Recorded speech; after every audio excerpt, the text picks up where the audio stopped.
اور چونکہ میری بیوی ہندو ہیں، میں مسلمان ہوں، نہ میں مذہبی ہوں نہ وہ، اور ہمارے بچوں کو ہر مذہب کے بارے میں بتایا گیا ہے، انہیں یہ نہیں بتایا گیا کہ تم اس مذہب کے ہو۔ اب یہ کبھی کہیں پر بلیف تھا میرا کہ یہ فرق جو ہیں یہ دھیرے دھیرے مٹ جائیں گے۔ مجھے یقین تھا کہ ایک ہندو عورت سے شادی کرنا ایک ہیلتھی پریسیڈنٹ ہے، میں اسے کفر نہیں مانتا۔ میری والدہ نے بھی مجھ سے پوچھا جب ہماری شادی ہونے والی تھی کہ کیا تم رتنا سے ایمان لاؤ گے؟ میں نے کہا آپ مذہب بدلنے کی بات کر رہی ہیں، میں نہیں اس کا مذہب بدلوں گا۔ انہوں نے کہا ہاں صحیح ہے، مذہب کیسے بدلا جا سکتا ہے؟ اب میری امی جو بنا پڑھی لکھی تھی، ایک بہت ہی آرتھوڈاکس قسم کے گھر میں ان کی تربیت ہوئی تھی، 5 وقت کی نمازی تھیں، زندگی بھر انہوں نے پورے روزے رکھے، حج بھی کیا، سب کچھ، لیکن انہوں نے تک یہ کہا کہ جو باتیں تمہیں بچپن میں سکھائی گئی انہیں بدل کیسے سکتے ہو؟ مذہب بدلنا بالکل ٹھیک نہیں ہے۔ اچھا سوال ہے کہ اگر ایک مسلمان لڑکا ہندو لڑکی سے شادی کرتا ہے تو کیا وہ مسلمان لڑکا ہندو کے گھر میں جا کے نماز پڑھ سکتا ہے، اور کیا وہ لڑکی مسلمان کے گھر میں پوجا کر سکتی ہے؟ سب سے پہلے کچھ شرائط ہے ہر چیز کے۔ آپ اگر گاڑی رکھیں گے اور گاڑی کا ایک پہیہ رکھیں گے، سائیکل کا ایک پہیہ رکھیں گے، ٹریکٹر کا، تو گاڑی چلیں گی کیا؟ یا چاروں سائیکل کر دو یا چاروں ٹریکٹر کر دو۔ اسی لیے قرآن کی آیت سورہ بقرہ کی سورہ نمبر 2 آیت نمبر 221 میں اللہ تعالیٰ فرماتے ہیں کہ آپ مشرکہ سے شادی نہیں کر سکتے جب تک وہ ایمان نہ لائے۔ مطلب جو غیر مسلم ہیں اور شرک کر رہی ہے اس سے آپ شادی نہیں کر سکتے جب تک وہ ایمان نہ لائے۔ اور ایک ایمان لانے والی عورت چاہے کتنی بھی بدصورت ہو وہ ایک مشرکہ سے بہتر ہے۔ اور آگے آیت کہتی ہے کہ لڑکیاں مشرک لڑکے سے شادی نہیں کر سکتی جب تک وہ ایمان نہ لائے۔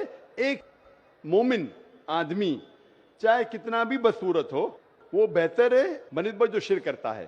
اس کی وجہ یہ ہے کہ اسلام میں لکھا ہے کہ اگر آپ خدا کے علاوہ کسی کو اور پوچھتے ہیں، کسی اور کی عبادت کرتے ہیں، یہ سب سے بڑا گناہ ہے۔ اور اللہ تعالیٰ فرماتے ہیں سورہ نساء میں سورہ نمبر 4 آیت نمبر 48 میں، اور سورہ نساء سورہ نمبر 4 آیت نمبر 116 میں، کہ اللہ سبحانہ و تعالیٰ اگر چاہے تو کوئی بھی گناہ کو معاف کر سکتا ہے، لیکن شرک کو کبھی نہیں معاف کرے گا۔ اگر ایک انسان مشرک جیسا مر گیا تو اللہ تعالیٰ کبھی بھی اسے معاف نہیں کر سکتا۔ جس نے ہمیں زندگی دی، جس نے یہ ساری چیزیں ہمیں دی دنیا میں، اگر ہم اس کو گالی دیں گے، اس کے علاوہ کسی اور کی عبادت کریں گے، یہ شرک ہوا۔ تو اسی لیے اسلام میں اجازت نہیں ہے کہ ایک مسلم لڑکا یا لڑکی کوئی مشرک لڑکا یا لڑکی سے شادی کرے، یہ اجازت نہیں ہے۔ جہاں تک کہ سوال ہے کہ ایک عام مسلمان ہندو گھر میں نماز پڑھ سکتا ہے، اگر اس کے سامنے کوئی مورتی نہیں ہے تو وہ نماز کہاں بھی پڑھ سکتا ہے اگر جگہ صاف ہے۔ اسی لیے شادی کے لیے شرط ہے کہ دونوں کا ایمان ہو۔ اور اگر آپ ہندو مذہب پڑھیں گے تو ہندو مذہبی کتاب میں بھی یہی لکھا ہے جو میں نے پہلے پیش کیا، پہلا جو سوال تھا بھائی صاحب کا، اور میں نے کہا کہ ہندو مذہب میں بھی یہی لکھا ہے، نا تس پتیماستی، اس ایشور، اس بھگوان، اس خدا کا نہیں، کوئی مورتی نہیں، کوئی فوٹوگراف نہیں، کوئی پینٹنگ نہیں، کوئی پورٹریٹ نہیں، کوئی آئیڈل نہیں، کوئی اسٹیچو نہیں۔